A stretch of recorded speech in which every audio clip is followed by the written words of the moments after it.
Welcome to Crescat's Market Call, featuring our macro and activist mining research.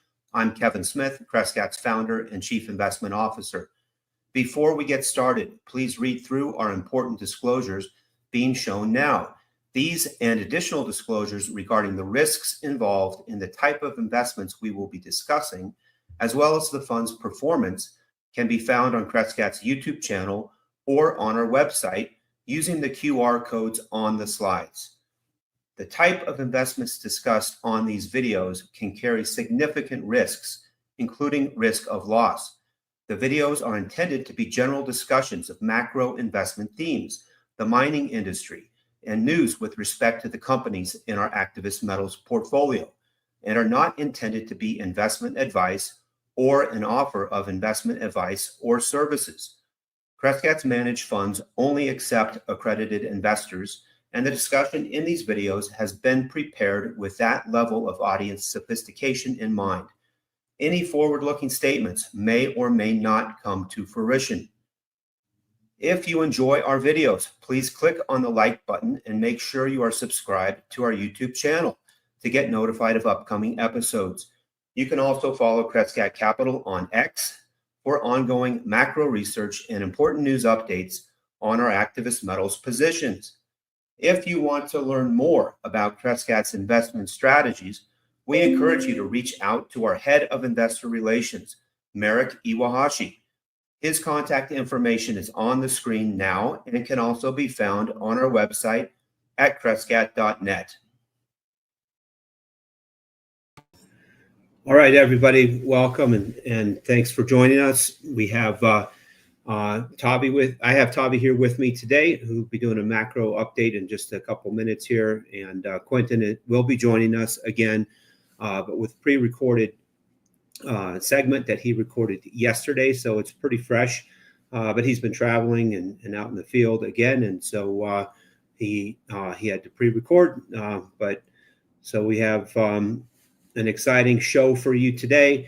I wanted to update everybody on our hedge fund strategies because Crescat has been having a great year, and we are we continue to have a good month across the board in July, and our funds, all 5 of Crescat's hedge funds are are among the top 6. We have 5 of the top 6 hedge funds in the Preqin database through July for year-to-date performance, and all of our funds are pushing new high watermarks now.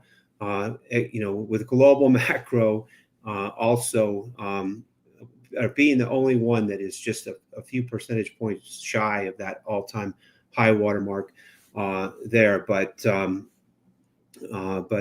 it's global macro is the one that's performing best year-to-date as well. So. I encourage you to, check out our funds. I think we have a lot of exciting themes across the portfolio and positions, and I think there's a lot more good performance to come. No guarantees, but I really believe we have a lot of tailwinds, with respect to our themes in our portfolio, and it's still very early innings, especially in our activist metals theme, and we have 2 funds that are dedicated to that theme, the Crescat Precious Metals Fund and our Institutional Commodity Fund, which are both dedicated to our activist metals portfolio, which at this time is a long only portfolio of mining companies. And let's go on to the next.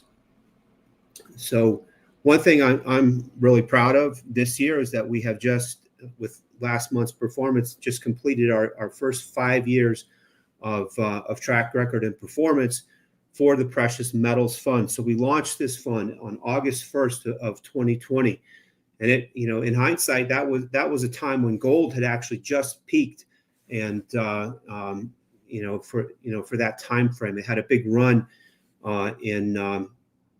in early August, and gold stocks had just peaked as well. But it was a time when the junior mining segment of the market was still performing really well, and that's where our portfolio was focused. And so we continued to have very strong performance from that launch date into May of 2021, and we're off to a great start.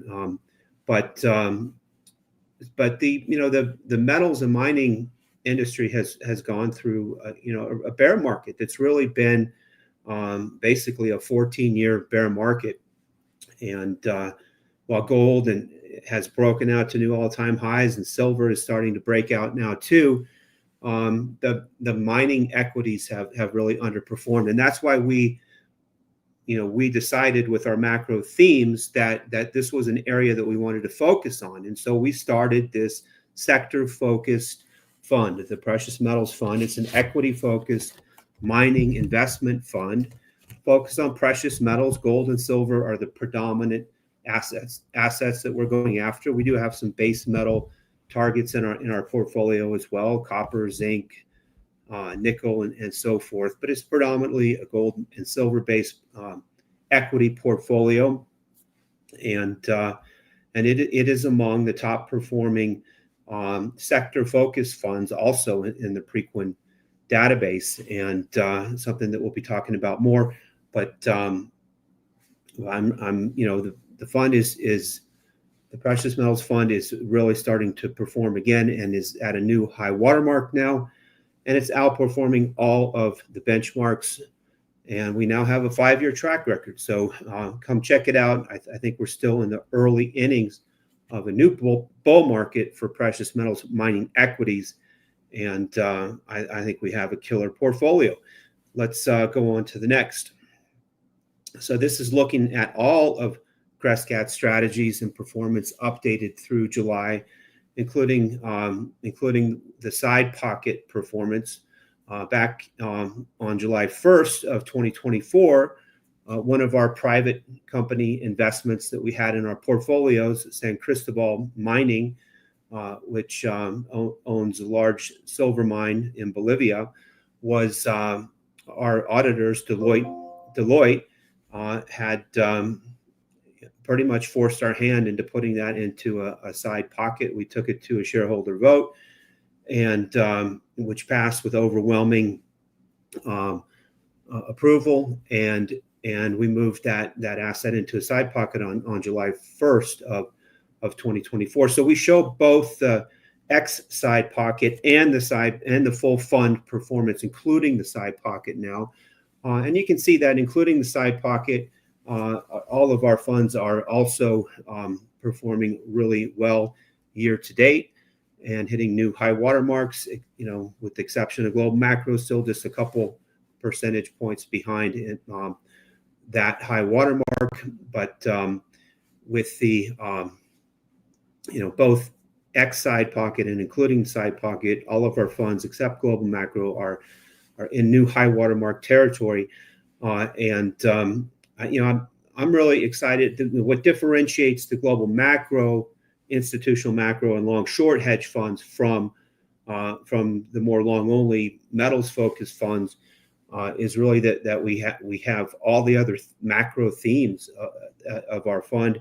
The equity focused ones we were able to express in the long short hedge fund, and in the two macro funds that's where we can trade any asset class, including currencies, commodities, fixed income, as well as the equities. And so the activist metals theme is one of our largest themes in those funds too, but we have all the other themes, and including the short positions, and especially the equity short positions that we have in global macro and long short, that have helped those two funds to be among the top performing hedge funds in the world year to date. And I think there's so much more to play out there too for those themes. And let's look at why in this next slide, which is my last slide, and that is that I believe very strongly that we are in another tech bubble, an AI bubble, that is responsible for creating the most overvalued large cap U.S. equity markets that we've ever had. more overvalued than 1929, more overvalued than the dot-com bubble, and more overvalued than where we were back in 2022 at that intermediate market peak that we had back then.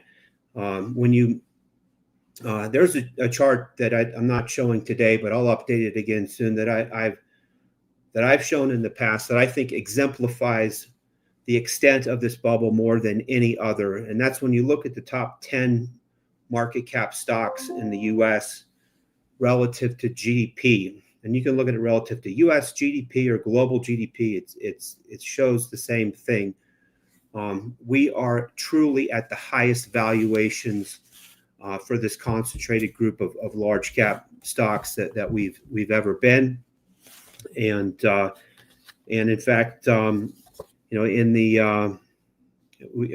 160% higher, 2.6x higher on the EV to GDP measure of the top 10 S&P 500 stocks relative to GDP versus where we were at the peak of the tech bubble. So a lot of these comparisons will try to say that we were a higher valuation in the tech bubble. We are even higher valuations today in my analysis and in the way that I look at it. And it's because we have unsustainably high profit margins and unsustainably high growth rates that have all been great for the Mag 7 type stocks. But these profit margins, these growth rates, they're unsustainable. And when you stack the really high record valuations on top of it, we're near what I think is the peak. I've said it before, and I've been early, and we've had fits and starts of being right. But I think we're near the peak of one of the biggest stock market bubbles of all time. We're not giving up on our short positions in our global macro and long short hedge funds as a result. I think this is a time more than ever that you want to employ a Nassim Taleb style of strategy, using put options to get that asymmetric upside to a potential major down move in the market. I don't know when it's going to happen, but that allows you to stay in the game and only lose a little bit of money, as those put options may not be working, but then be able to capitalize on them when you do get that dislocation in an asymmetric way. That's how we were able to capitalize earlier this year in those two funds. It's why they're some of the top performing funds in the world year to date. That's both the global macro and the long short fund. And especially in April, but also in February of this year, when the Mag 7 were correcting, we were able to capitalize on that, and we were able to ring the register on those put options in a way that preserved those profits too. Given where we are now with the market retesting all-time highs once again, with volatility very low, it's an excellent time I think to put on that type of exposure and strategy. Having some put options on S&P 500, NASDAQ, on Mag 7 stocks is, I think it's an incredible time to do that. I think the rest of the world is completely on the opposite side of the boat there, and that's why we're in a bubble that's one of the biggest ever. So I'm going to move it on to Tavi here. Let's keep going. All right, I'm unmuting here. So thanks for Kevin, and I'll start my presentation. So one thing I find it interesting, a bull market usually is initially led by gold prices, and then it starts to spread across the riskier parts of the market. And it is remarkable that since April 21st of this year, gold has sort of peaked, right? And it's gone sideways, essentially, as you can see in this chart. That's the yellow line. And you can see the blue line, it's the Precious Metals Explorers. I think that's the best proxy for this, is the TSX Venture, looking at this specifically at the sub-industry group of precious metals. And so you can see that's up about 30%, while gold is essentially flat, as I said. I do think that's the beginning of in my view, the beginning of outperformance trend of this industry and this part of the industry, and it's starting to trickle down, as you can see, in our own portfolio, but also in this index alone is remarkable to see this type of returns despite this downward or downside or a sideways movement in the gold price. Let's go to the next chart. And this chart now is something that comes to my mind as far as appreciation for what's been happening recently, where we've had an environment where metal prices have been very high relative to energy costs. And that speaks volumes about margins of most mining companies. And we're seeing this now with all sorts of companies reporting earnings more recently and surprising the market on the upside with margins continuing to expand.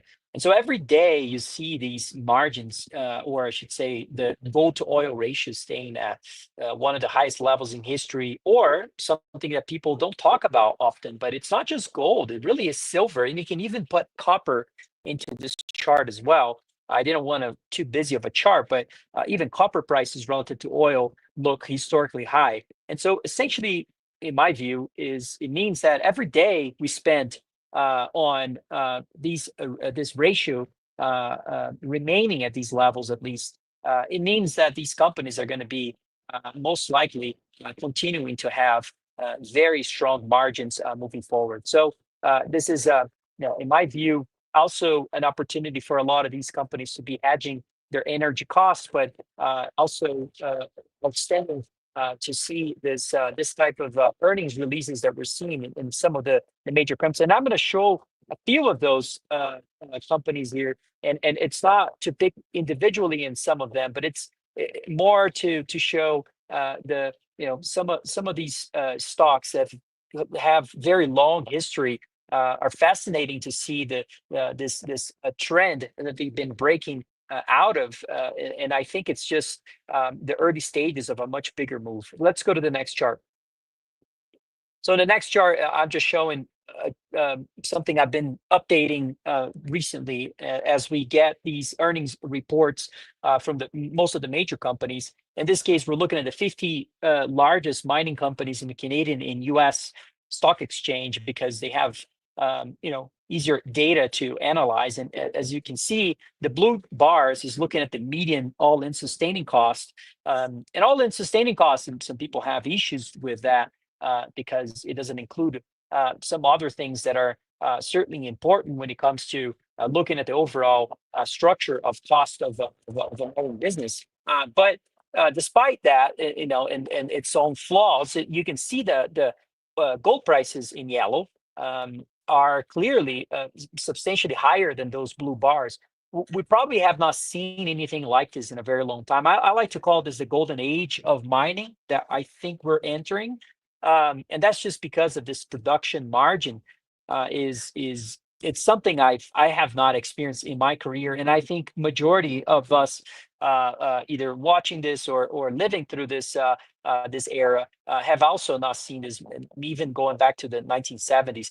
Just if you go back real quick to the prior chart, one thing that is remarkable about this as well is that in the prior chart, the gold to oil ratio or the gold to silver ratio, we're not anywhere close to this levels that we are today compared to what we saw back in the early 2000s. And so, this just trying to show that these types of profitability that we're seeing across these companies is something very unique. I won't call unprecedented, but I will call unique to this era. And maybe it's a perfect storm, given not storm, but perfect setting, given the fact that there's so much skepticism towards this industry. And usually skepticism is built over a long period of time of negative events in this industry. Certainly, misallocation of capital, depleting capital, and all sorts of things that have caused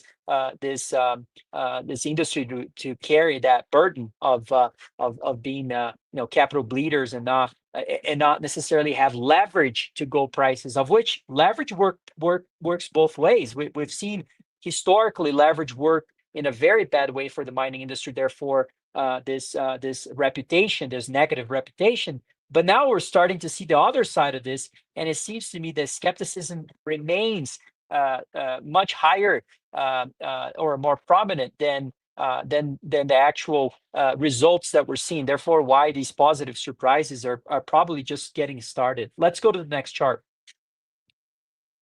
In the next chart, you're looking at the silver mining industry. I think Kevin doesn't like this junior miners, but it is the name of the ETF.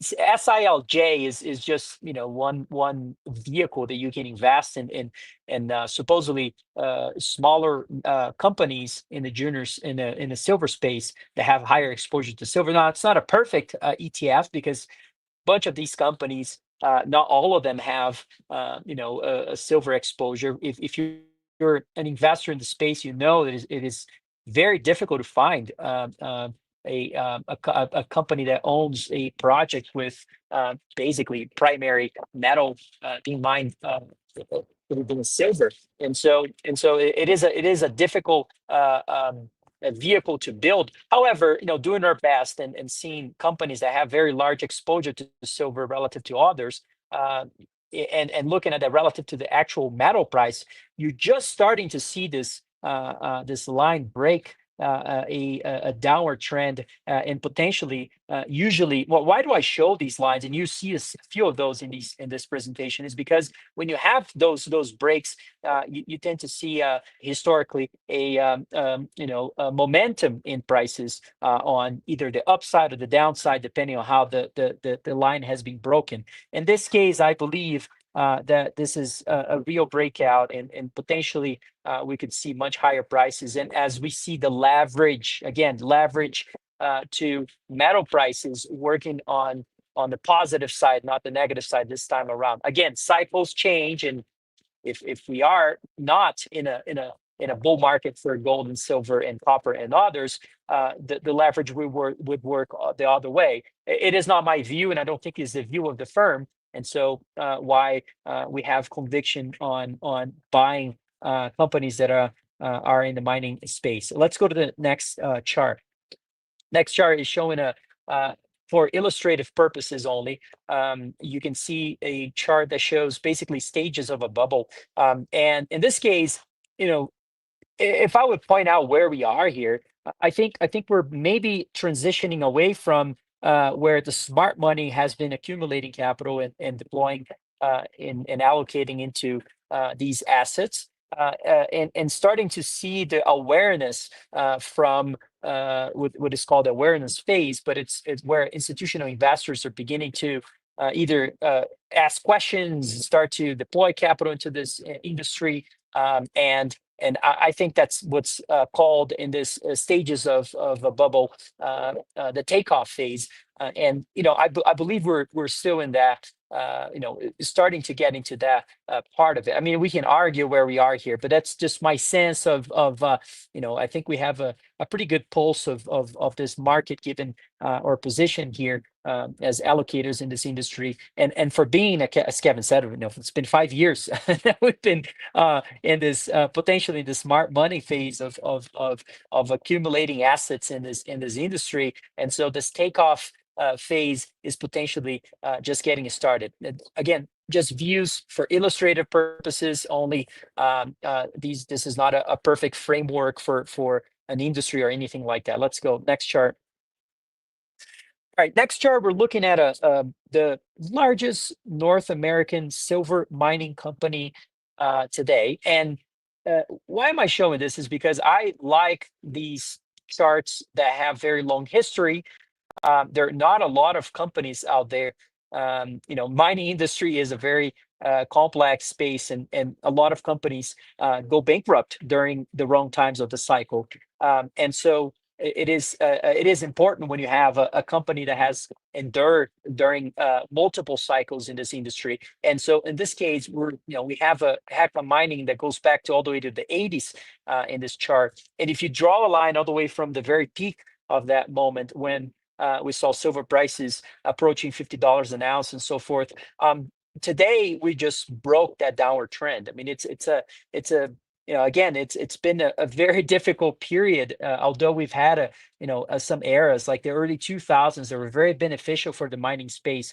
Still, the margins that we're seeing today are nowhere close to what we saw back in those days, and so it is to me a very important aspect that we're seeing the break of a major downward trend potentially if we continue to see these moves. I mean, this chart is a quarterly candle chart, and so it's a very long term and completely ignoring the daily moves in not ignoring, but I should say reducing the relevance of short term moves is probably the right way to describe this. And so, in fact, the next chart is looking at not in the silver space, but in the gold space and copper space. I find it interesting that Barrick changed its name from Barrick Gold to Barrick Mining just because of their large exposure to copper as well. But we can say that these things happen in different parts of the cycle as well. And I'm not going to get into that, but the point being is that Barrick is also starting to break out. And I noticed this in a few moments in prior presentations. If you listen to these presentations in the past, and I think it's just the beginning again of a bigger move. And Barrick has been a big lagger for the right reasons, by the way. In my view, but eventually, as I said, the money trickles down into this whole industry, and even companies that investors have been very skeptical about it are also starting to make money, and Barrick is no different in this case. It's been certainly fundamentally improving over time, and I think that this breakout looks really attractive and compelling as well. Let's go to the next chart. Now we're seeing something that happened recently with refined copper, removal from the tariff situation, and therefore copper prices collapse about 20% in one day after going up by about 10 or 15% in one day as well, and it forcing a lot of questions here now. Gold as well, seeing these tariffs imposed in the U.S. for bars. Gold bars potentially related to the situation between Switzerland and the United States in terms of trade agreements. But I'm not going to even get into that. My point is, if you're an investor in this industry and you're seeing gold prices continuing to do well, and and there's a lot of concerns when you have copper prices declining as much as they did, in that day. And in my view, as I usually say, you can borrow someone's thesis all day long. You can say, well, I think, I think what Tavi or what Kevin or what Quinton is saying looks very compelling, and maybe I'm going to start investing in this industry. A lot of people do that, right? Not just with us, but with other folks and that speak their views in about markets. But it's really where to build wealth, in my view, is being able to take advantage of these market fluctuations, of which none of us have control over, and that level of volatility that you tend to see, of which is in a lot of ways unjustifiable given the long-term trend that we may see. I mean, if as you can see this chart, the whole point of it is showing, look, gold and copper move very close to each other over time. If gold continues to do well, in our view, copper should also perform very well. And so, as we see these types of volatility events, I think those are more windows of opportunities rather than the other way around. So I'm not scared of volatility. I think we should, as investors, embrace it, in fact. And so that's my point. Let's go to the next chart. In the next chart, I think, if you ask me, this is the most important macro chart that is, important here.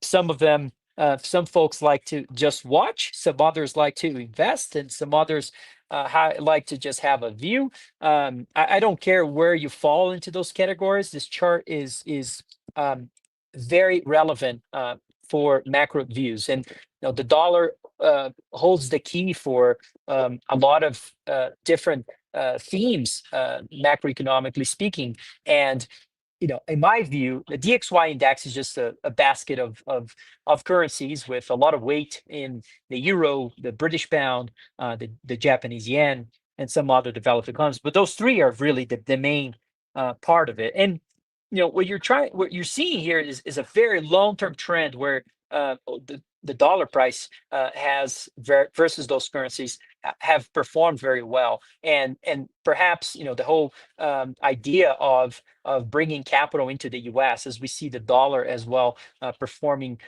so strong throughout those decades. And in my opinion, this I think these cycles, just like any other cycles, and why they're called cycles is because they move from an upward trend to a downward trend, and then from an upward trend again to now a downward trend. And I think it's sometimes difficult to envision, the dollar being, now the best of all dirty clothes out there, and perhaps entering a downward cycle is maybe difficult to imagine. But I firmly believe that if we want to fix the trade balance issue and the deficit issue that we have on the fiscal imbalance, it is almost inevitable and unavoidable, in my opinion, that the dollar needs to be devalued substantially relative to other currencies. And so, in my view, since we've had a big decline here in this DXY index, we hit the major support line. And an investor, it would be normal to see some level of a bounce. We did see a bounce, and now what? Now we go up from here, or do we continue on the downward trend and break that support and go a lot lower?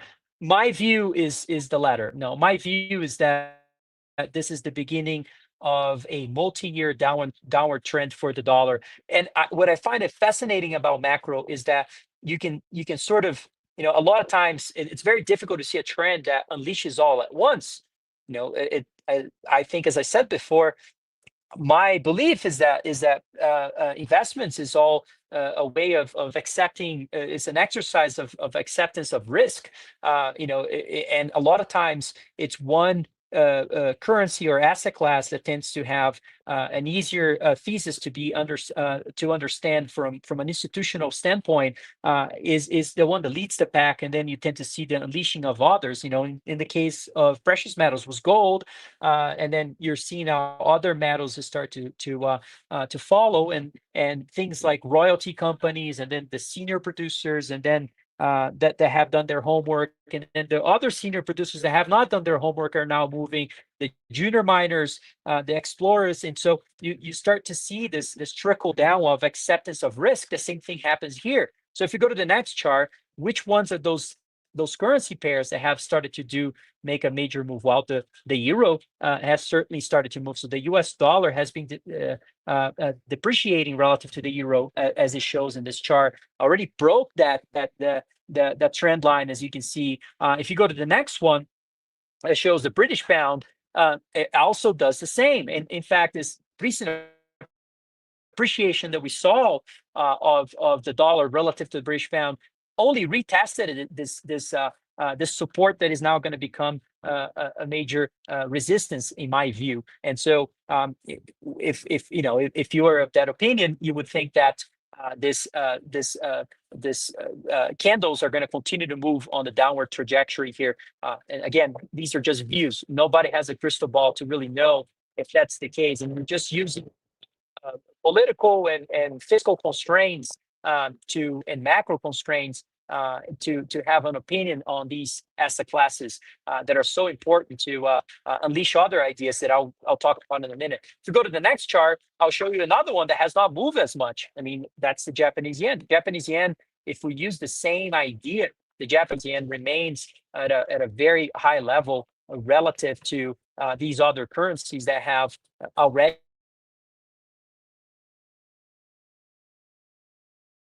and in my view, likely to retest that line again and go even break that at some point. And why we're seeing the 30-year yield in Japan is starting to move, and all these long-term yields are starting to move, in that are likely to give even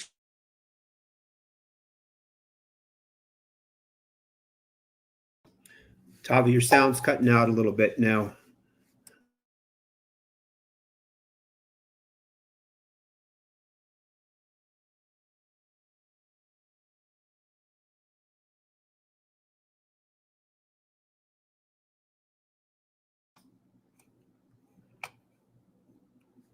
See if he can get that fixed up. Am I back? Can you hear me okay? Now you're back. All right, I'm sorry. So I was talking about the Japanese, and if we go to the next chart, in what shows is that the Japanese yen had one of its largest appreciations and on last Friday on a daily basis. The last time we saw this was when the BOJ started to loosen up their yield curve control situation, allowing the 10-year yield in that case to start running to the upside. And people said, well, they're losing control over things and so forth. The BOJ doesn't have control. I actually think that what's happening, they're allowing those yields to move a lot higher because it doesn't really matter, especially the 30-year side doesn't matter as much in regards to what's been happening with their situation on the debt front. Majority of the terming of their debt is actually way below the 30-year, and the average maturity is way below 30-year. So the rise of the 30-year yield is sort of irrelevant. In fact, the only thing it does, it gives further support to the Japanese yen to rise. And so, as you can see here, I do think that this is more. We're going to see these moves more often, not less often. So again, just my opinion. Let's go to the next chart. Another currency pair that I think is making a really significant move, and I think it's again also part of this trend as well. And I'll speak a little quickly about this. But the Brazilian real is one of the best performing currencies this year, and in my opinion, is also going the same direction of the euro and the British pound and potentially the Japanese yen, eventually touching that support line, which in this case is at around 5 or so level. And if so, I do think eventually we break that line and go much lower. Again, an acceptance of risk. It starts with the euro, starts with the British pound, and then you start going down into the riskier parts of the market to make a play on the potential domino fall of these currencies. Let's go to the next chart. As if you take a look now, I was looking at US dollar versus let's go to the next chart real quick. But if you go to we're looking at the Brazilian real in the prior one, but this one is actually an equal weighted index of a lot of emerging market currencies. And you can see now we're looking at the opposite way, just to don't confuse your mind, but we're looking at the opposite way of what we were looking at before. So the fact that this chart is going up, it means that the emerging market currencies are actually outperforming the dollar. What I find fascinating about this chart is that there's a very, very long-term downward trend as well. We broke out of that and retested the line again. And, and it's normal. We've had a bunch of Brazilian equities, Chilean equities, Argentinian equities, all of these things actually sold off recently. And, again, you're being tested on your thesis, but ultimately, I think these things continue to move on the upward trajectory. And this break that you're seeing here, I believe, is a real break and will likely create momentum on the upside, not the other way around. Let's go to the next chart. And the next chart, I'm just showing the something fascinating as well is what's been happening politically and the structural changes we're seeing in Argentina. To me, are remarkable, really. And what we're seeing in terms of credit creation in the private sector there is surging, as you can see in this chart. Is something to be aware of. It's something that we also saw in the prior emerging market cycle or downward movement of the dollar or bullish environment for commodities, hard assets, gold. All these things are very linked. It is important to see. Now we're seeing something similar to what we saw in the mining industry, right? We saw, some specific companies that have better margins, arguably even better management and so forth, is starting to attract capital before some other major companies. And now, that money, as I said, is starting to trickle down into other parts of the industry with higher risk. The same thing is probably happening in emerging markets. the fact that we're seeing the structural shifts in Argentina taking place, and in a way they've been doing their homework.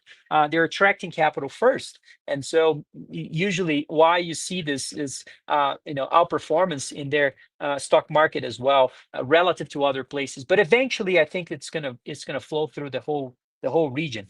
That's my 2 cents. Let's go to the next chart. All right. Well, this is an important thing. Stephen Moran was, potentially, who knows if he's going to become the Fed chair, but he's in a very strong position to potentially become the Fed chair, and has done a lot of work and in terms of sharing his macro opinions and so forth. And what I find it interesting about all this is what we are likely to see potentially with interest rates. And if we go to the next chart, one of the things I had high conviction from the beginning of the life, I would say last year or so, is that the 2-year yields are going to continue to fall. I thought we would see the development of this trend much quicker, and so I'm a little shocked that, or surprised, not shocked, but surprised that we haven't seen a bigger move on the downside of the 2-year yield. But I still think that's eventually going to be the case. We're going to see, in my opinion, much lower yields in the short end of the curve, in order to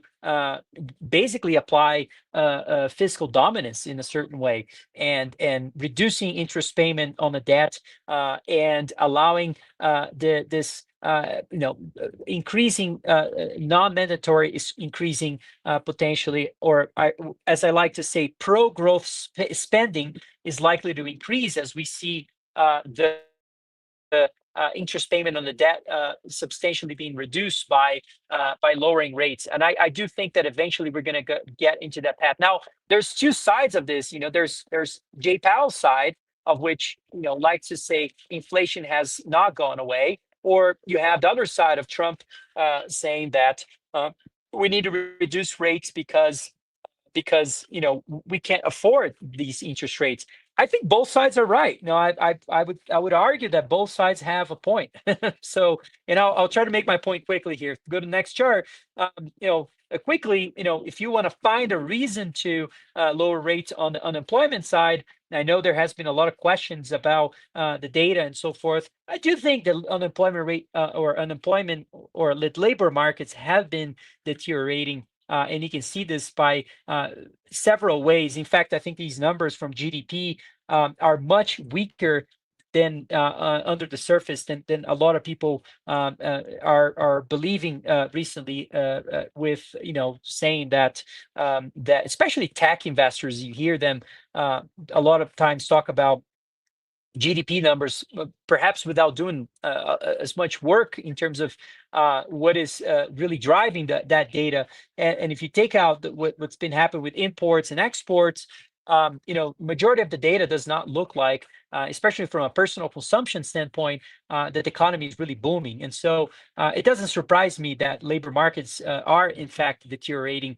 And the numbers you're seeing on the screen are 2 examples. On the top line, you're looking at the ISM employment, which has nothing to do, is really a survey across managers in the manufacturing space. And the second side of it is the second panel here. We're looking at unemployment rates as usually they cross that 3-year moving average. We tend to see a upward movement in unemployment rates being supposedly continuing to happen. So I think that's going to be the case. That's my view on this. But let's go to the next chart, because one thing that Jay Powell likes to say is that inflation is not contained. I don't disagree with him, and I cannot understand why people were saying that, and I think this is a little bit imposed by the media as well, that inflation has been cured. The problem is being cured. And I don't think at all that's the case. I mean, if you look at commodity prices equal weighted, forget about egg prices or oil prices or metal prices. I'm not talking about one specific commodity. Let's look at the whole basket together and weight this equally and see where we are. Well, we're up about 12%, double digits in 1 year.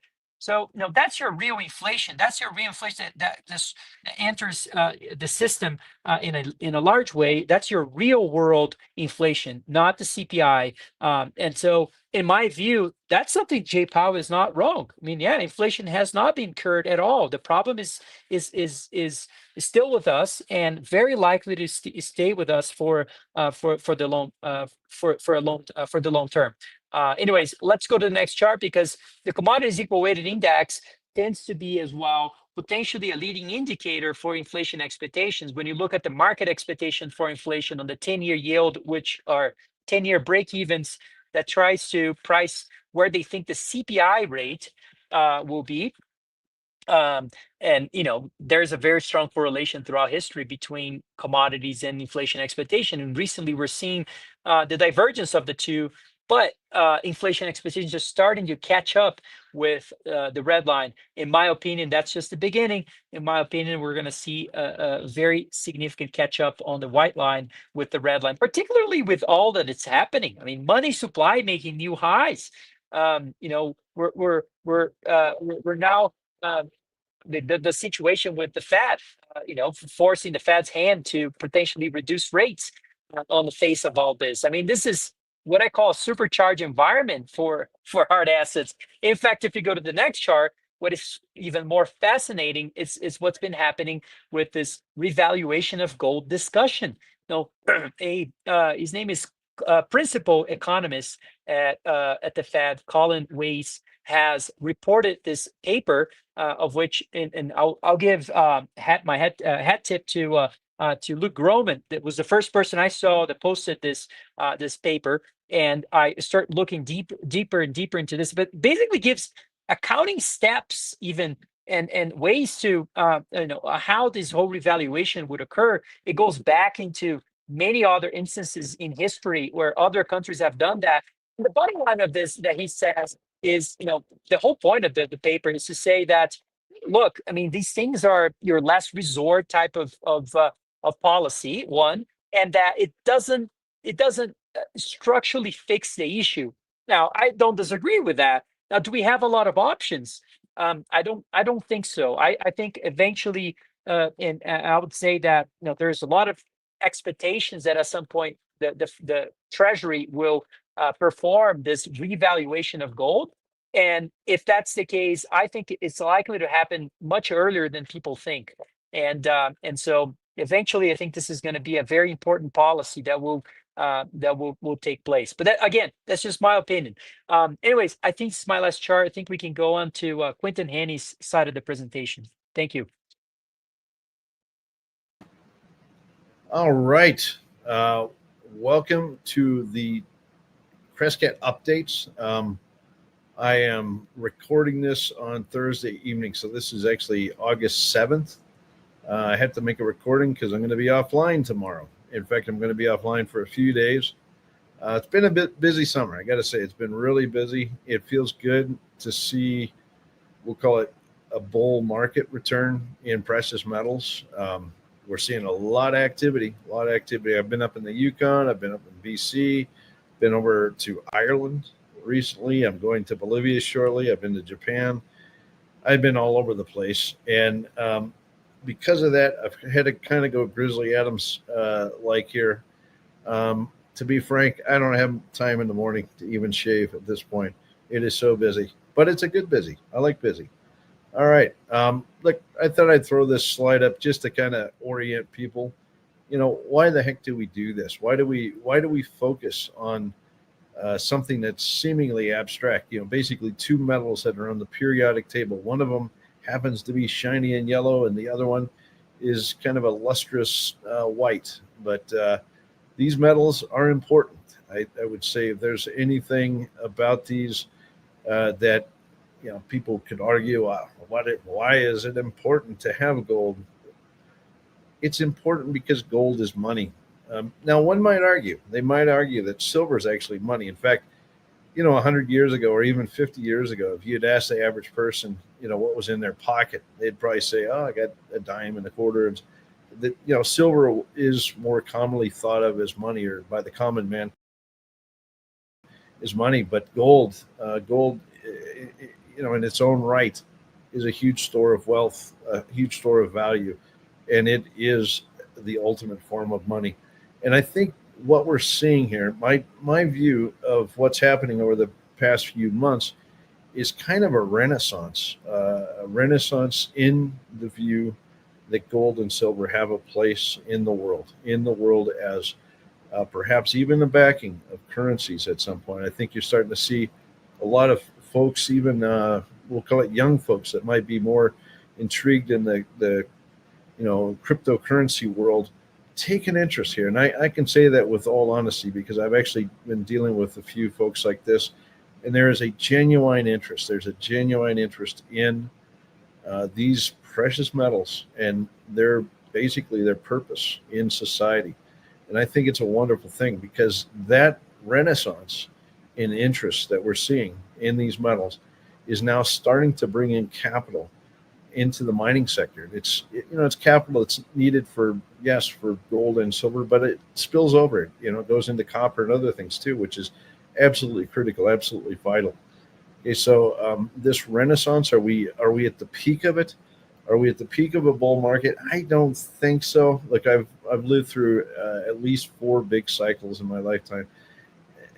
This feels like the very early stages, in my view, of a bull cycle, and I really hope that's the case, because we need to see the whole industry revitalized. We need to see some young investors come into the space, and I finally think we're starting to see that. And I'll be able to talk more about that in the not too distant future. I did point one of these young investors to take a position in a new, or I should say, a gold company that's going to be building a world-class gold mine in Canada soon.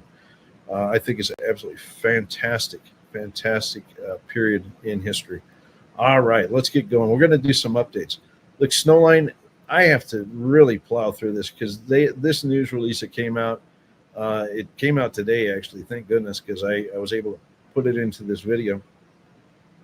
It really speaks volumes about the upside that Snowline has on its vast land holdings across the east central part of the Yukon. This Tintina belt, the intrusive belt that hosts these reduced intrusive gold deposits, it usually generates clusters of these things. You get one magma coming up, and usually there's others coming up nearby, simply by virtue of the fact that they all are derived from greater magma chambers at depth. Do all of them carry gold deposits? No, not necessarily, but can they? Yeah, they can. And this company is doing a great job exploring right now. Let's go to the next slide. We're going to talk about a new discovery that happens to be right next to Valley. If you look at this image here, the pink blob is basically the footprint of the intrusion that they see at Valley, at this basically drilled out target at this point. Valley, of course, is about a 9 million ounce M&I resource, a wonderful deposit. It's one of the most consistent, most predictable, well-behaved gold deposits I've ever seen in my career. But is it all done? No, they've actually found a new zone, and you can see it off there on the right-hand side. We'll talk about that in a minute. Now, a lot of people looked at this news release, and there is a table of assays. There are a few holes that they drilled apparently early this season that have got some interesting results, albeit they're all around the fringe of the deposit. So the assays in the table are basically from holes that are kind of demarking the limits of the Valley zone. Some interesting numbers, but nothing out of this world. But what I want you to pay attention to on this image are the holes that have the little yellow polka dots. The little yellow dots represent identification of gold particles in sheeted quartz veining. And they have a number of holes. Note they have a number of holes even around Valley that display quite a bit of gold. We'll probably see some really amazing results. Notice they've turned the drill around. They're actually drilling in some different directions. I'm not exactly sure what that is. Maybe it's a recommendation from their technical people or something to get some holes from different angles. But you can see there's a lot of veins with a lot of gold in those holes. So I think we're going to see some good news out of those. But way over here on the right-hand side, look at that. You got 2 holes, 143, and I can't see the number on the other one, but there's another one slightly to the right of that even that has a lot of little yellow polka dots clustered together, and they're right on along the fringe, the margin of that intrusion. Okay, do we know what this gold zone is? And note that it carries on all the way up to the northeast there, with the hole that's coming in right up there in the north edge of the slide. That's also seeing gold. So do we know what this is? No, but last year, hole 115 saw some really interesting results, including a short interval, 15.5 meters at 2 grams. Okay, that's significant. What do we expect at a 143? Don't know yet. Very anxious to see, but I would expect some pretty decent assays. Is that zone open? Yes, it's wide open. Do we know what's happening further to the northeast, for example, or even along strike? Nope, we don't. They're going to have to do some more drilling here, but this is exciting. It means there's a new discovery right under their nose here. Let's go to the next slide. This image simply shows a cross-sectional view through the valley deposit, which is over here on the left. So the bright colors, that's the block model. And you can see all the drill holes they have there, very tight spacing at this point, I think 50-meter spacing, something like that. But then that one hole, 143, that they've recently drilled has some very long runs with visible gold. So I would expect some decent numbers out of those. If you compare that visually to what you see on the left, we should expect some good values. What does it mean right now? We don't know. It's the only hole out there, and it's really wide open in all directions. This is exciting. Maybe they have a new discovery. All right, let's go to the next slide. Now, these are core photos from that hole. This is core from 143, and you can see the sheeted veining looks almost identical to everything they've seen to date over in the proper, the valley proper. Okay, the deposit that they've drilled up, that core, that rock looks a heck of a lot like what you see right here. So the sheeted veining, I think, in my view, should return very similar values. It should behave very similarly to what we saw over at Valley. But again, it represents a new discovery. All right, let's go to the next slide. Now, this is where it gets really interesting. They've been drilling new targets. And I'm going to talk about some of those because in the news release, there are a number of targets they tested that I think are going to perhaps deliver a new discovery or two. Okay, this is exciting stuff. Now, firstly, to orient yourself, the gold star in this image right there, that's the valley deposit. Okay, so there's where valley's located. And you can see there's a number of blue stars around it. These are targets that they are drilling this year. And I'm going to mention a number of these, like Aurelius, which is to the northwest, and JP, which is to the southwest, and Duke, which is over here to the southeast. And I think there's even one other. I can't remember which one it is. But, if I mess up here and you need to refer back to the slides, just rewind the YouTube video over the weekend and you can find this map and look closer. But let's talk about some of this new drilling they're doing, because I think this is an unbelievable success this year. I think they're starting to see some new signs of new deposits. Go to the next slide. Okay, this is up at the Duke target. Okay, so this is, if you look in the description down here, this is 11 kilometers southeast of Valley, and they are seeing sheeted veining. Okay, and the sheeted veining is in intrusion. In fact, there's a fair bit of acicular veining, very fine grain, we'll say near amorphous arsenopyrite in this. That's really interesting. This is a bit different flavor system, but the sheeted veining is really promising. If anything, I view this as a higher level within a reduced intrusive system. Okay, so this is exciting. They might be on the tippy top of a fully preserved, valley type target here. Okay, now this hole went down, I think, well over 400 meters, but you can see that thing looks like it's juiced up. It is hosted by an intrusion. You can see this kind of speckled nature of the intrusion in a few of those rows, but in many places, the intrusion itself is kind of obfuscated by kind of a cloud of fine arsenopyrite, which is kind of the grays and stuff that you see modeled through there. Okay, that's really interesting stuff. Don't have assays, but this looks good. Looks yummy. Let's go to the next slide.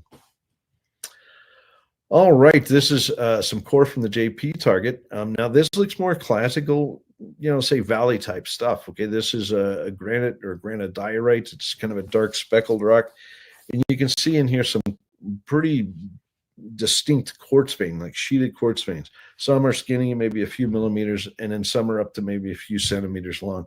But this is very typical of what is seen over at Valley. They do note that they've seen bismuthinite and trace visible gold in this. In fact, the little orange flag there, I think, is an area where they see visible gold.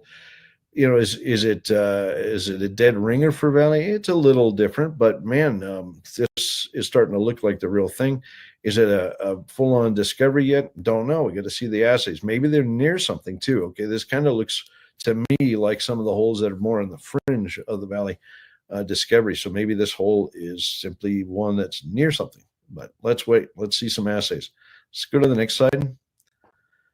Okay, the Aurelius target. Now, bear in mind they drilled here last year, and this time they were able to get some holes down a bit deeper. I think, if anything, the drilling they did last time was a little bit shallow. I think there was some challenges drilling, mainly because the rock was kind of broken up in the near surface. But in this case, they've gotten these holes down. These core images that you see here come from over 100 meters depth. And it does show an intrusion and nice sheeted veining. Okay, there is some oxidation that's kind of orangey colored that's penetrating down to this level. But otherwise, this looks a heck of a lot like the sheeted veining that we see at Valley. Okay, so once again, very interesting telltale signs of a reduced intrusion. Do we have assays yet? No. Is there visible gold in here? They don't mention it in this guy. But does it mean there isn't any? Well, we've been learning from Rackla that you don't necessarily have to have visible gold in some of these. So again, we'll wait. We'll see what the assays say. Interesting stuff. Now, this next slide, go to the next one, is actually an outcrop. Okay, and this one, this is the Ramsey target. I didn't point out Ramsey in the map that we looked at earlier, but this looks really interesting. Now, this was an outcrop discovery. Okay, this is basically an outcrop where they pushed away the bush, dug the soil off and cleaned it up a bit. And they're seeing sheeted quartz veins in granodiorite. Now, last year, I believe it was, they got some really nice numbers here, including 86.5 gram per ton gold off a rock chip sample out of this target. Clearly, they wanted to get back there and do some more work. And lo and behold, they've opened this thing up. And what intrigues me is that looks a heck of a lot like the outcrops at Valley. Like it's a dead ringer. Okay, so this one, it hasn't been drilled.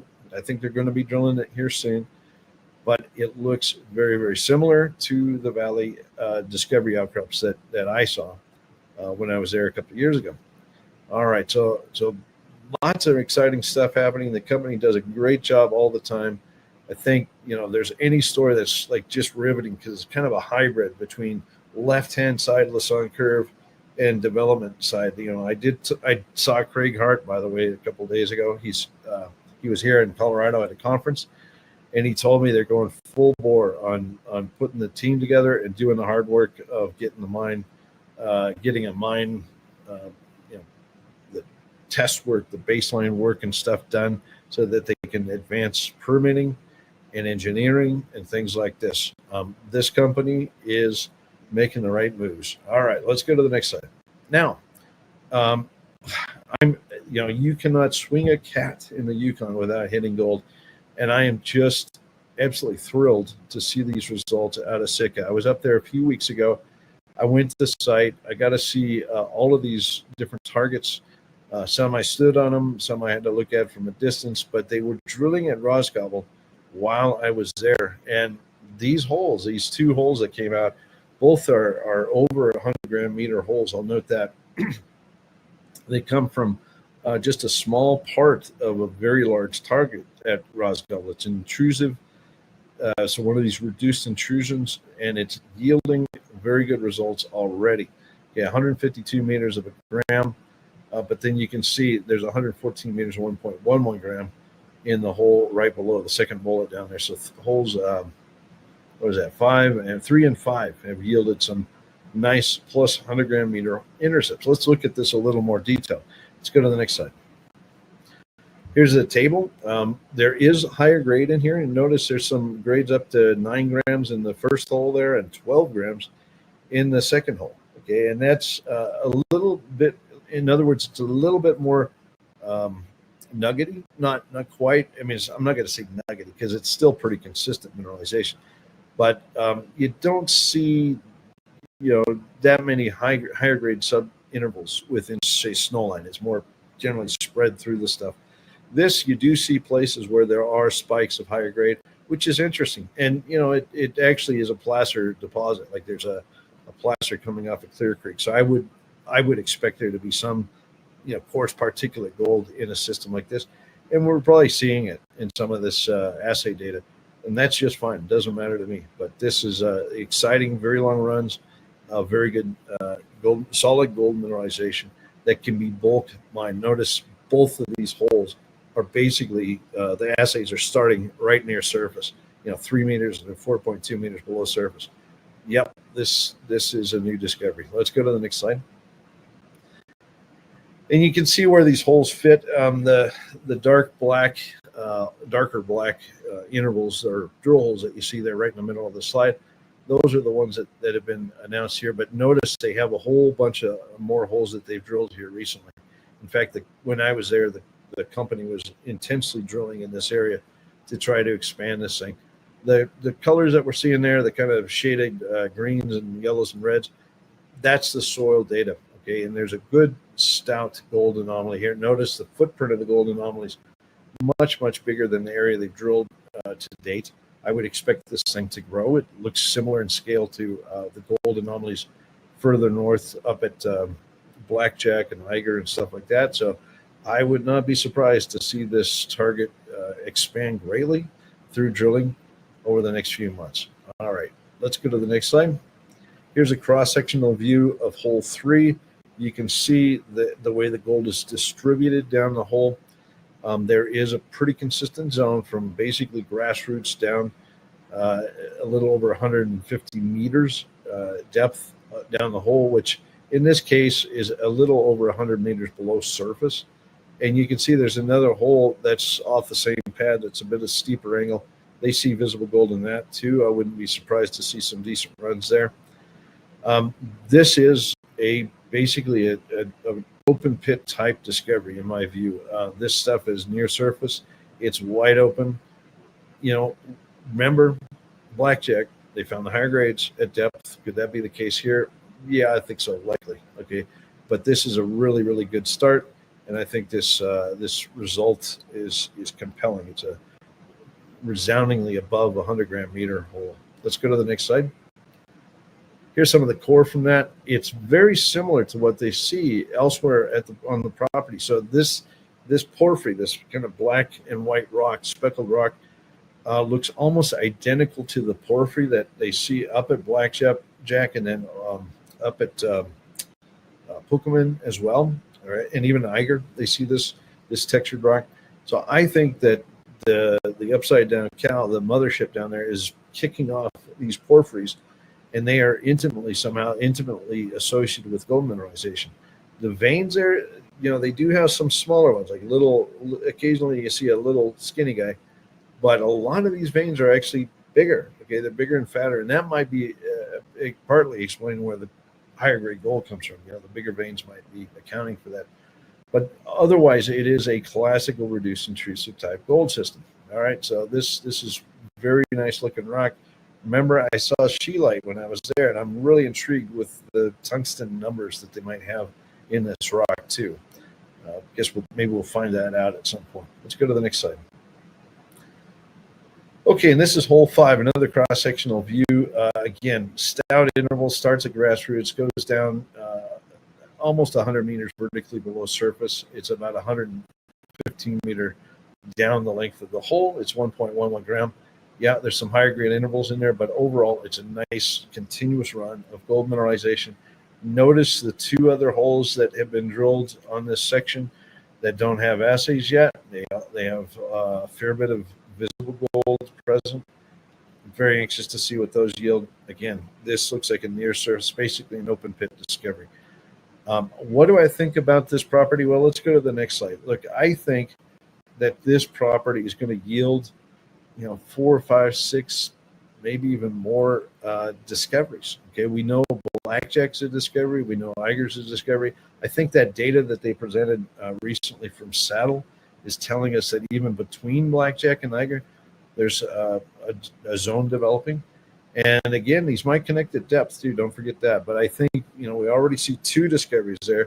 But we have Pulkaman, which was drilled last year, had some pretty decent results. They're going to go back and drill some more this year.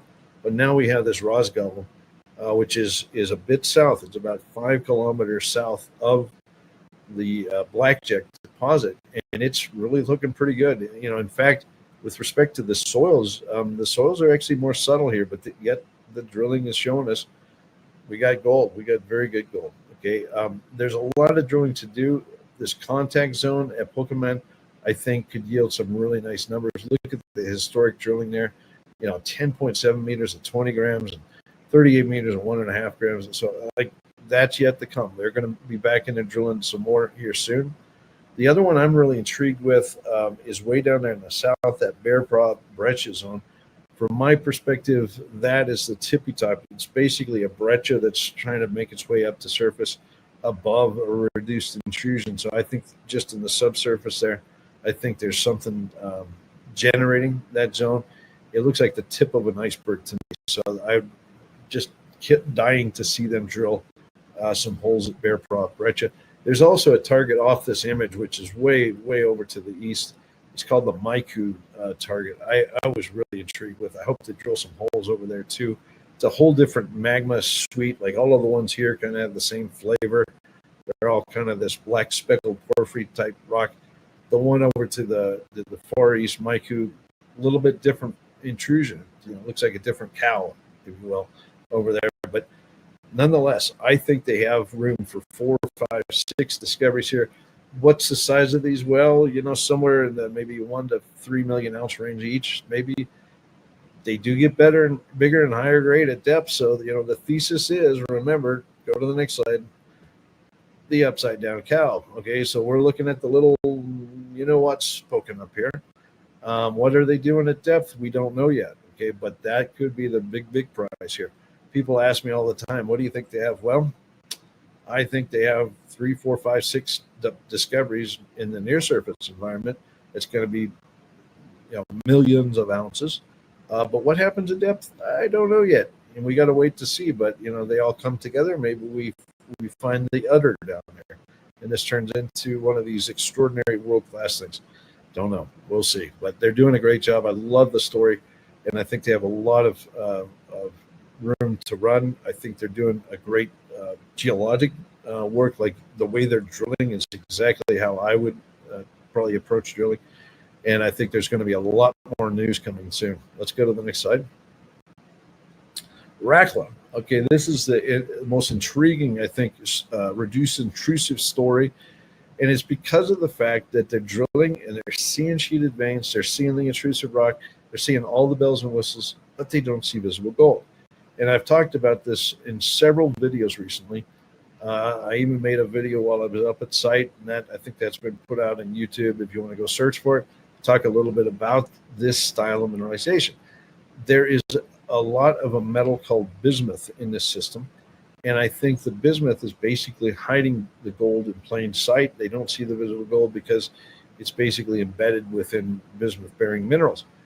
Now, what is this news release they put out this week? Well, they are doing a great job on their 4,000 meter drill program. They're on hole 6. They're at about 500 meter depth, and I think they're going to take this a little bit deeper.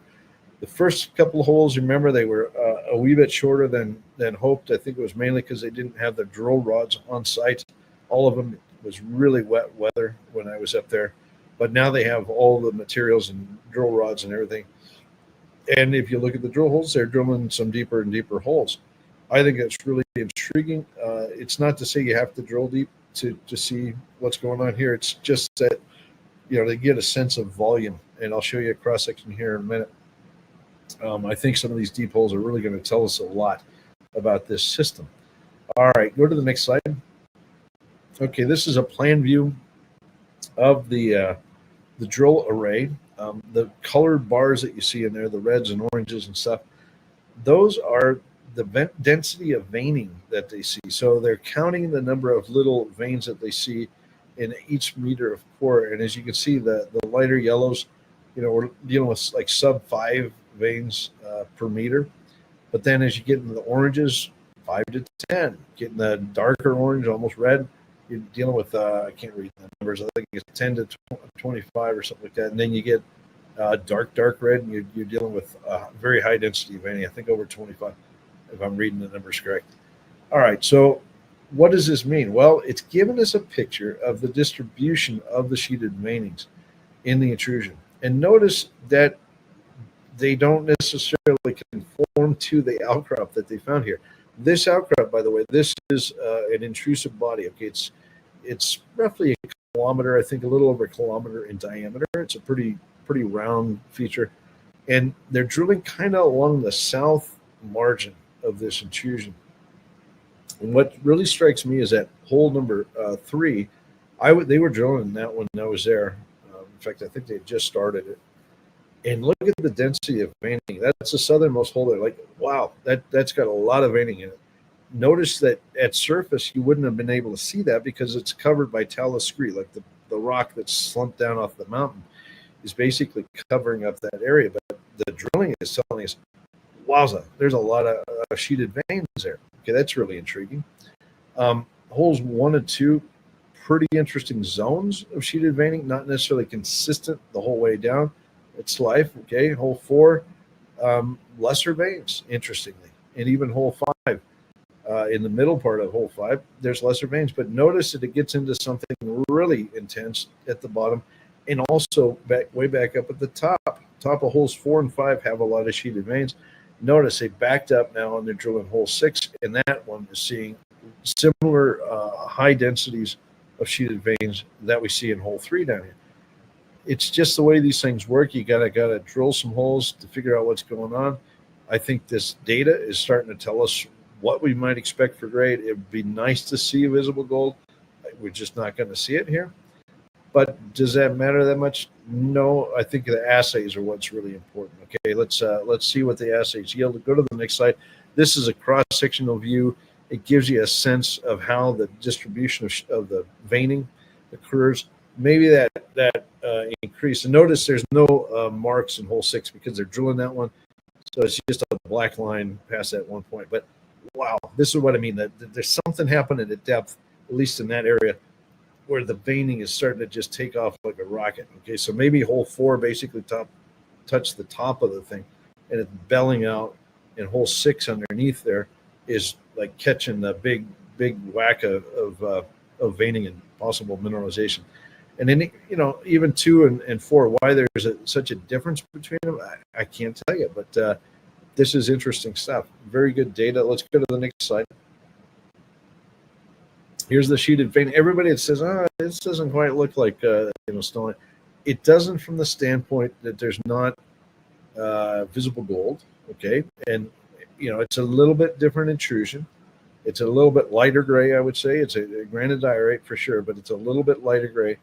And the veins, they tend to be more ghostly. There's 3 different types of veins. There's black tourmaline veins, there's kind of little carbonate veins, and then there's these ghostly quartz veins. But you can see it if you just step back and look, and you think, wow, look at the sheeted veining in these images. Okay, I think hole 4 is the one on the left, and then hole 5. Hole 5, for all intents and purposes, that looks like core out of Snowline or something like that. So I have no issue with the level of veining that we see. The 2 images at the bottom are quite interesting because they're zoom-ins, close-ups of some of the ghostly quartz veins that are cutting the granodiorite.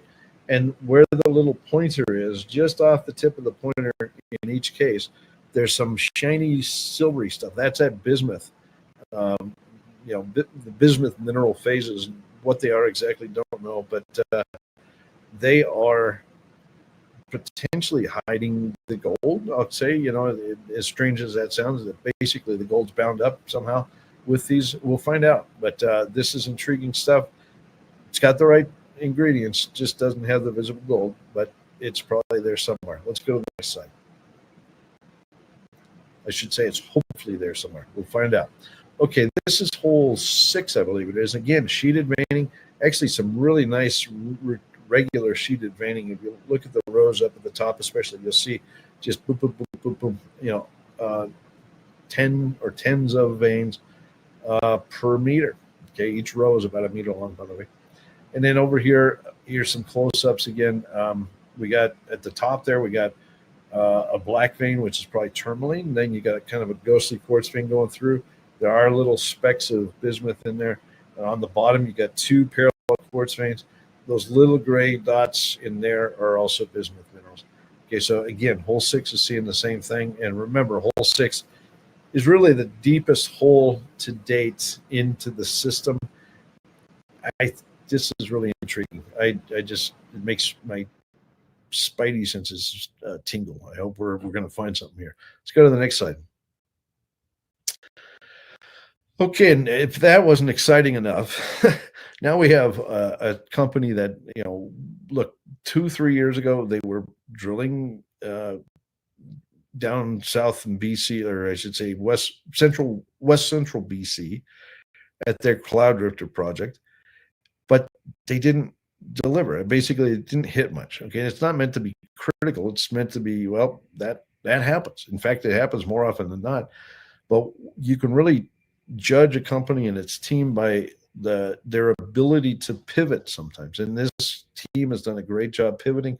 I remember when Dustin called me up one day and he said, I've got a new opportunity. I'm going to pursue it. And I said, what? And he said, well, it's next to Highway 37, and I'm going to call it the Highway 37 project. Oh, okay. It's up in the Golden Triangle. I see.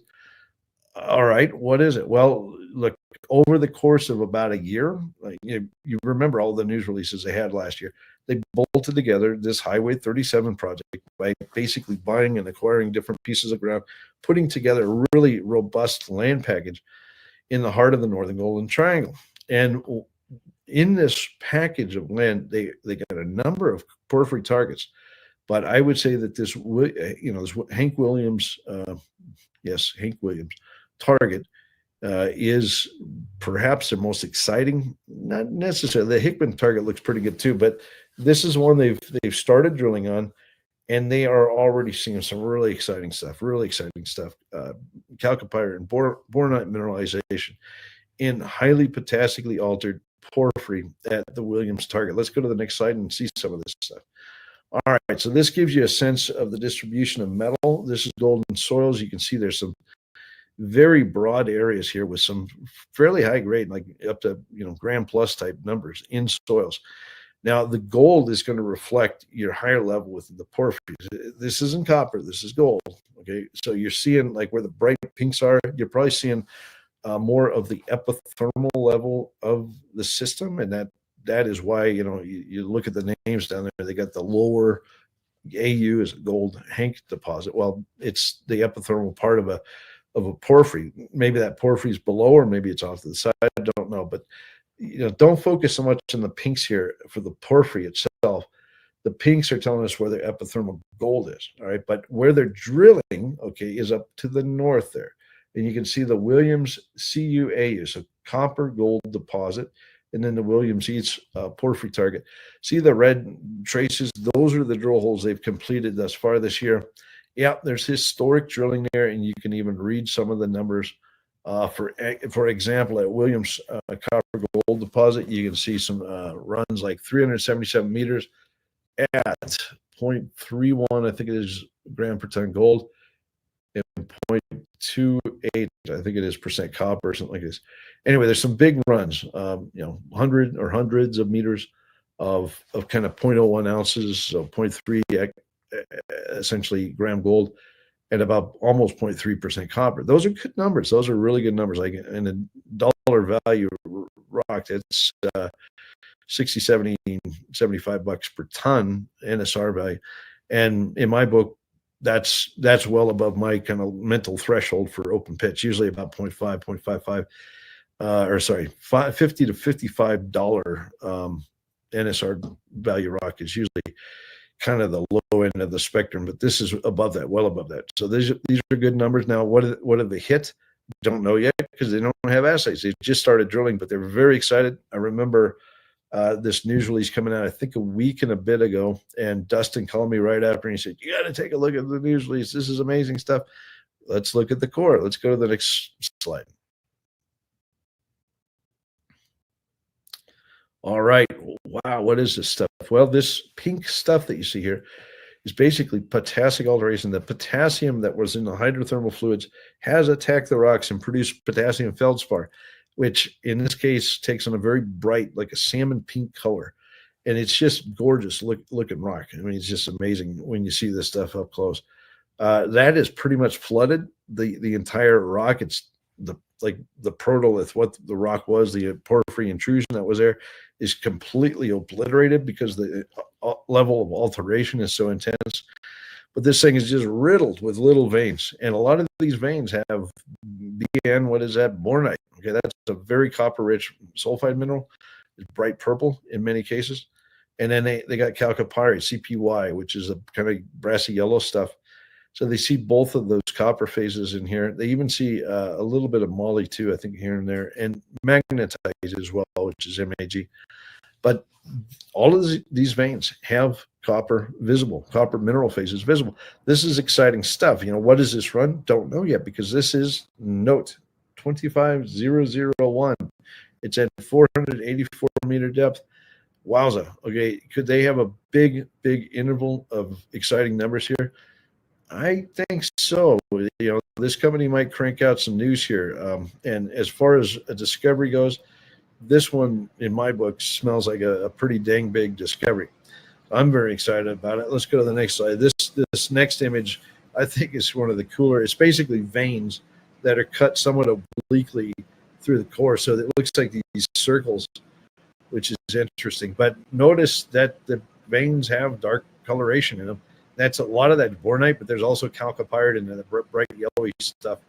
The rock is blitzed with potassic alteration. Potassic alteration is usually right at the core of the porphyry system, so they are in the guts. Notice the rock in the background. You can even see a lot of veining there, little blebs of chalcopyrite here and there. What's not to love here? I mean, this is amazing. If this core gets assayed, I would not be surprised if it's not similar to the values they saw in historic drilling in this target. Very exciting stuff. They have drilled deeper. Okay, I think they're going to show that there's a lot more volume in this system, maybe even some higher grades with a little luck. We'll see. Let's go to the next slide. Now, we got to jump over. This is a story that I've talked about briefly, and it really popped up in the market. Like, Talon has been poking drill holes at this Tamarack project in Michigan for quite a while. It's basically a project they acquired from Lundin. Lundin kind of pulled back from mining as they mined out Eagle. They and sold it. They kind of divested a lot of their assets here. But Talon came in, and they've been drilling this darn thing for years. Okay, they've been poking away at this pretty systematically, advancing it like one would advance a normal advanced stage project towards, putting together its resource and the economic studies and so forth. And lo and behold, recently, the deposit has taken on a whole new life because of a discovery. In fact, they discovered this new sulfide zone at depth. This is a magmatic nickel deposit, by the way, so it's basically related to magmatism, which in this case is associated with a time period a little over 1 billion years ago when North America tried to split apart, okay? And this tension that formed, which we call the Central North American Rift System, allowed faults and stuff to penetrate deep through the crust and tap mantle magmas. Okay, so these magmas, as they came up, they carried a lot of nickel and stuff. And as they interacted with rocks, as they got closer to the surface, they soaked up some of the sulfur in the shallow crustal rocks, and that sulfur combines with the nickel and copper and platinum group metals and stuff, and it makes these wonderful magmatic, nickel sulfide or magmatic sulfide deposits. Sometimes they can be crazy high grade, and that is what they've found here. So the recent drilling that Talon has done has intersected some just crazy level grades. Now you can see the reference to the historic 8.25 meter massive sulfide intercept, which is great. I mean, it's a bit short, but nearly 13% nickel, 13.8% copper. It's got a bit of cobalt, but notice 18 grams combined platinum group metals plus gold. I mean, that is astounding. Now, there was a drill hole that they announced a couple of months ago that shot the lights out, and I don't know why they don't quote it up here in the top of this thing. Apologize, I don't have the numbers available. I think they're deeper than usually, but basically they're going back in and they're testing this same area where they can start to see a high-grade zone emerging at depth. What is this high-grade zone? Maybe it's a feeder of some sort. Maybe it's just a place where this super high-grade stuff pooled up. Maybe it's a bit of both. I don't know, but it's really exciting, and they're using some really good science to chase this thing down. Now, in this case, this most recent drill hole they announced this week, just the visuals, they don't have assays, but they hit 20.3 meters in aggregate of mixed massive nickel mineralization, and I think there's some spotted or stockwork mineralization as well, and network mineralization. Now, let's go to the next slide and talk about this, because it's a really complicated deposit. Now, the image on the left-hand side there is actually the deposit, the shape of the deposit. Notice how it forms kind of a swirl like that. Well, what on earth does that? Well, guess what? Magmatic nickel sulfides, because they're like mercury or something. They follow paths in tubes and stuff. And basically, many deposits of this type have irregular shapes like this. Almost looks like some kind of CAT scan of somebody's inside or something. Looks like a colorectal deposit. But these tubes can host these sulfide deposits that are just wildly rich. What are examples? Well, look at Voisey's Bay, which was a nickel discovery many years ago. It's a great big one. What do they have here? Don't know, but we're way, way, way down there in that purple part. We'll call it the rectal part of the system, and it's starting to unfold into a very exciting discovery. Okay, it's deep, but it's exciting. Okay, now the two holes that you see there, that's basically a zoom in of the historic hole 250, and the results they got there, very stout numbers. But notice now they have another hole nearby. Now, why did they drill that hole? Well, they looked and recognized that they have what are called off-hole conductors. They did EM work down the hole, and they said, hey, I think there's something conductive nearby. Let's test that. And they came back in and they sharp shot this hole down this area. And lo and behold, not only did they hit the sulfide zone that's roughly coincident with the one in the hole over here, but they hit a brand new one above it. Okay, and in aggregate, there's 20.3 meters of what looks like it will be high-grade mineralization in these two holes, or these two intercepts combined. But that upper one, that's intriguing, because that's got to go somewhere. It's got to connect in space with something else. And this is how sulfide works. You can chase these things, and they can go blow out into something really, really big very quickly. And that could happen here. I'm just saying, I remember when they were drilling Voisey's Bay, and they're kind of chasing it down, and it looked like it was starting to neck, and then boom, they hit the ovoid, like it was just a big puppy. Maybe they find something like that here. And I wouldn't be surprised. Let's go to the next slide. This is a close-up. It's a close-up of the rectal part of the deposit. I shouldn't say this. Basically, we're looking at the purple defines that lower mineralized zone. They've just drawn an envelope around it. Is it really all that well defined? Not really, because there's not that many drill holes down here. So this is a bit of artistic rendition. But what are these drill holes they have over here that are clustered off the side? Well, that's where they're drilling. That's where they've hit these monster intervals. Okay, and actually, here we go. Here's hole 563. This is the one that really lit the market on fire. 34.9 meters in aggregate, grading 14.8 something percent nickel, 15.3% copper, bit of cobalt, 34.14 gram per ton PGE, so platinum group elements plus gold.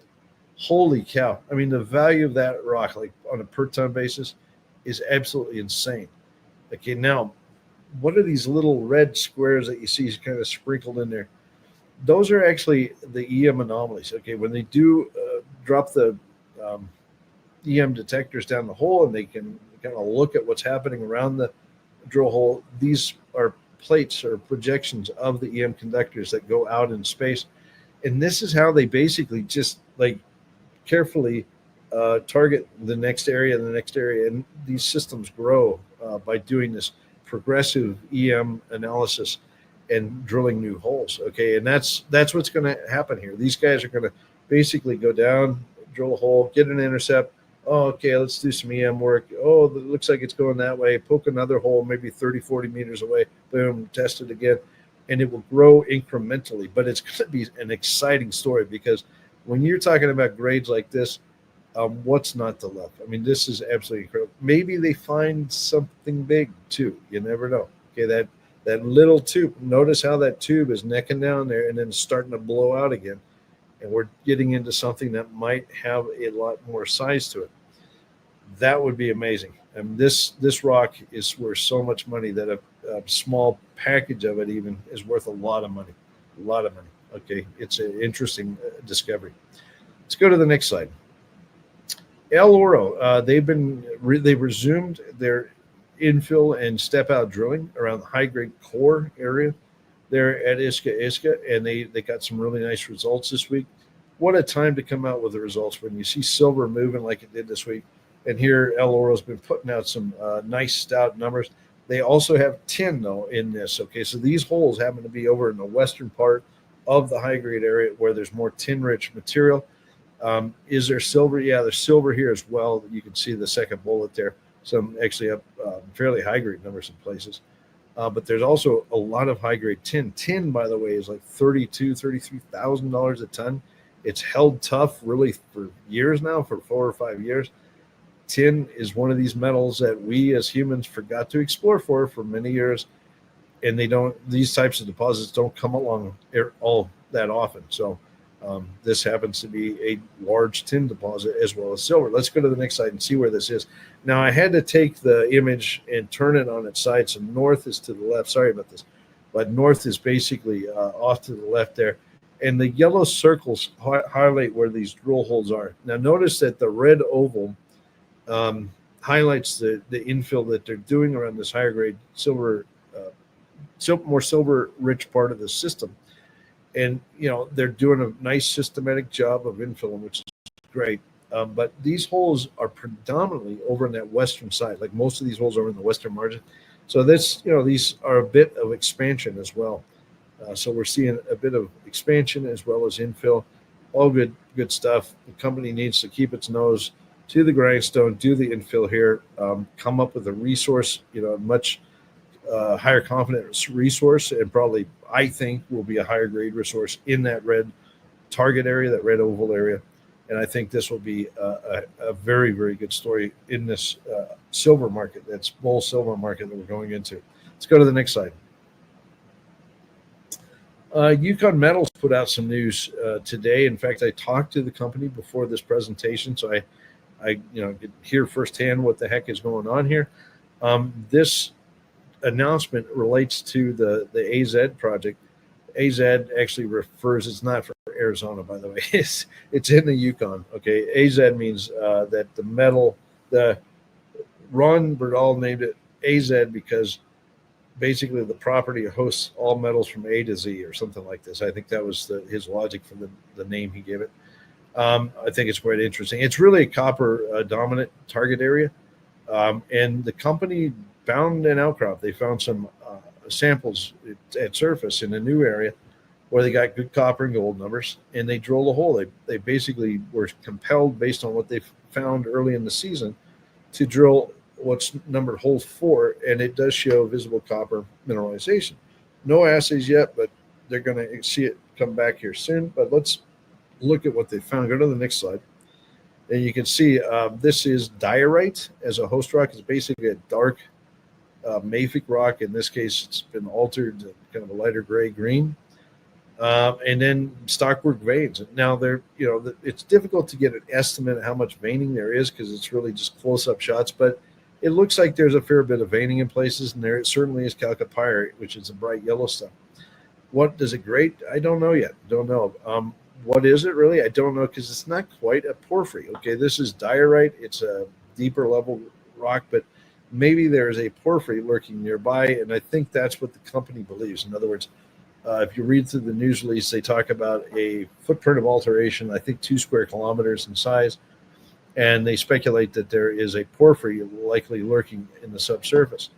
While they drilled this hole as just kind of a Hail Mary after finding the rock samples, and they've hit here, I think they hit over 150 meters of stuff like this. There's a lot of work to do, okay? And I think they know that. I think they need to do soils and some other work, maybe some geophysics, and really help refine the target here. You know, was this luck? Yeah, it was largely driven by luck. Now we need to do a bit of science, come back, and, you know, they'll be ready next year to follow up on this. In the meantime, we got to see what this assay is. Okay, so very interesting discovery of some sort.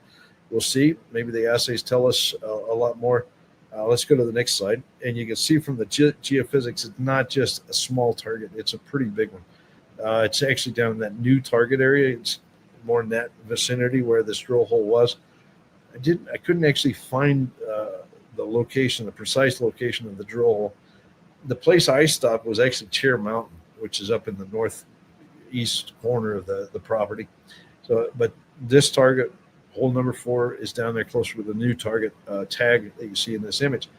But there's a large magnetic feature there. What is it related to? It kind of looks, you know, if you hold your mouth right, it looks like it's a circular halo of magnetism, maybe enveloping an area of lower magnetism. And we often see that, like a donut-shaped body of magnetism around porphyry, something like that. So again, they need to do some more work, collect more samples, soil samples, stuff like this, and maybe do some geophysics, refine that target, and hopefully come back and drill it next year. Now, in the meantime, the company is going off and drilling at Star River. Star River happens to be more of a sulfide replacement, CRD type system. It had some very high grades of silver and even gold. And they will be drilling there shortly. I talked to him on the phone call today. I talked to him about their plans. They've got a fairly robust program at Star River starting shortly. And they're going to test, they're going to sharpshoot some of the high grade discoveries that they've made there. And then they also have, I believe it's the Birch project, if I remember my names right. If I didn't remember it, forgive me, but they have another target they're going to test even later in the season. In my recollection, that was a broad copper anomaly in soil that they're going to test, believing there might be a large copper porphyry scarring system there. So the company's got a lot of news coming this year. We'll see. Maybe they jag a discovery here. Maybe they make a discovery that, quite frankly, is a sleeper in the market right now. But never know. People get lucky. Let's go to the next slide. Speaking of luck, Eskay. Okay, we did legwork. I'm a director of the company for disclosure. We did work way back in 2020 that identified robust stream sediment gold anomalies in the southern part of the property. And during that time period, unfortunately, we got so fixated on the VMS deposits, TV and Jeff, and that area, that we didn't focus too much effort in this gold-rich system down in the southern part of the property. But last year, sent some crews up. These are crews that have a lot of experience in the region. In fact, they did a lot of work over at Brucejack, which is about 7 kilometers to the east. And they found some amazing samples, very high-grade gold samples.